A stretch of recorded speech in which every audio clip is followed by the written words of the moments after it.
Spenter? Ja, ordentligt. Det var ordentligt stort. Det var med. I don't believe in sleep. I'm waiting till marriage. Är du för hans? Ja. Är du för det? Vad så gott. Det var ordentligt gott. För en chatta.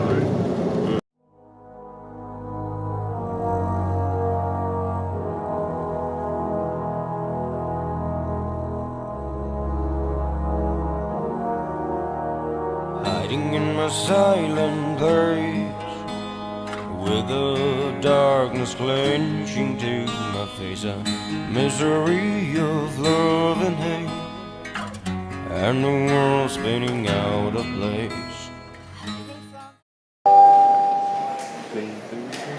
Allt har vi rejonbond om står upp nu.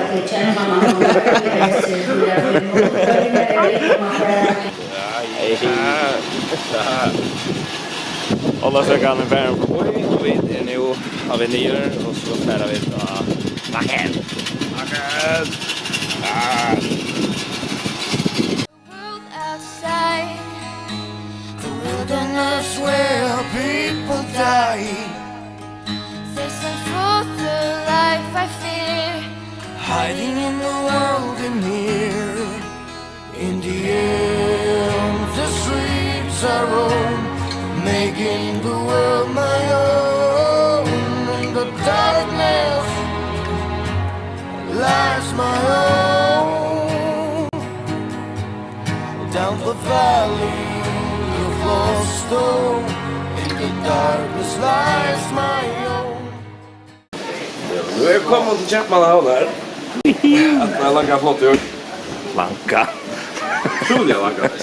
In the empty streets I roam,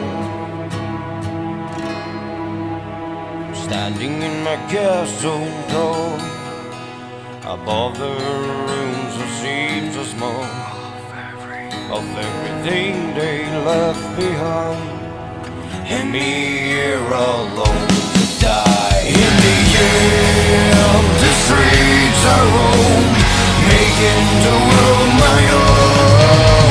In the darkness lies my own. Down the valley of lost stone, in the darkness lies my own. In the empty streets I roam, the empty streets I roam. And the ice and the pieces choice, keep your head underneath the bed. Hiding on the road outside. God morgon.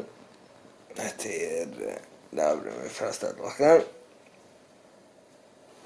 Klockan är 15 och tror vi 6 torsdag.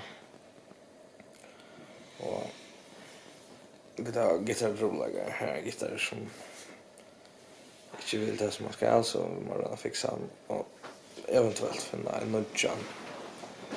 Så vi får en början på dagen. Woohoo! Buss var lite löt. Så att ni valt för vid Late Show. Vi är nu till Backen vid bussen och jag lägger för sidan där. Ja! Så då är det mindre så själva. Att Hello. Är det klar? Yes. Och det låter tonlag och Hans sitter och tycker det Gossip Girl. That's the life. Andreas är sin lina. Hotly fresh. Tycker du öl om det? Catching up on Game of Thrones. Ja, ja. Spoiler alert. Torstein Kanada sista checking up on the last information. Ready? Ready. Everything is ready. Är det släkt?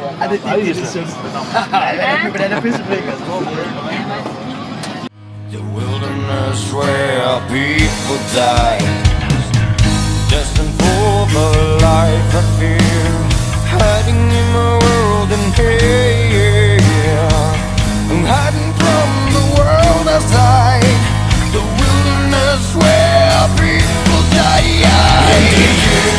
In the streets I roam, making the world my own. In the darkness lies my home.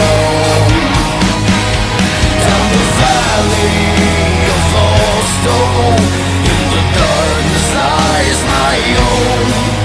From the ashes of my own, into the darkness,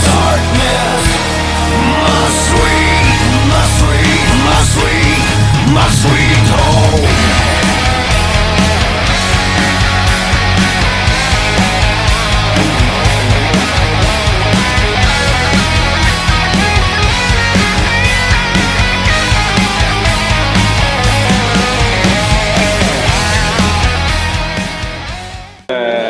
Goddag. Velkommen til Vagen. Varsågod. Ja, vi är Andreas Ginchi i Holland hemma. Så det var onkel som är finns ska biljetter så vi måste gänga alla till vi blir. Så vi konsertfestivalen ut. Vad ska vi göra? Skänslaslut. Nog mot. Nog bilar. Förbannat störst. Ja, förbannat störst. Nu är kampanjen så gott som kommer upp. Efter akkurat lilla bikt. Vad tar man där bikterna för nu? Så det är en öliga deilig bygg. Men med här byggen. Vi tältar. Vi tält. De bygger tältet två visst inte. Vi flätar här. Vi flätar ja.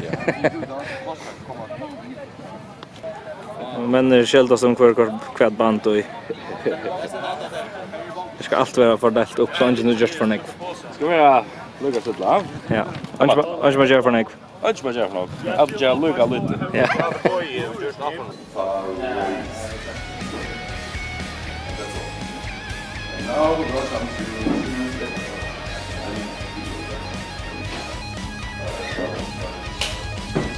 Machinist late night show.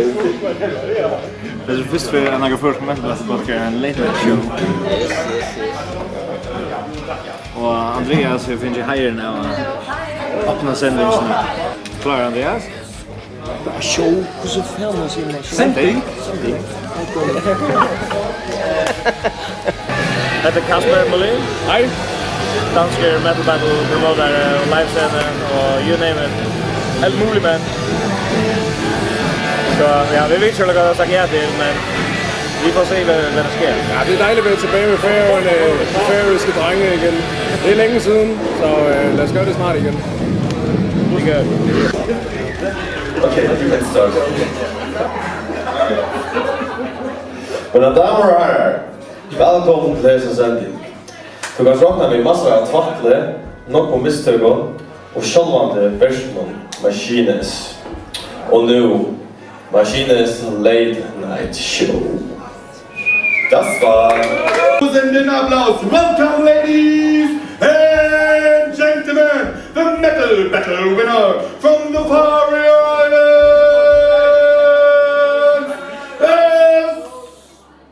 Silex. Ja!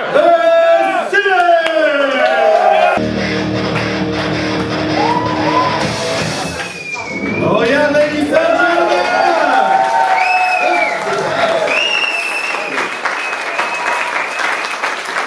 Compared to how many people they are, what's like 300,000?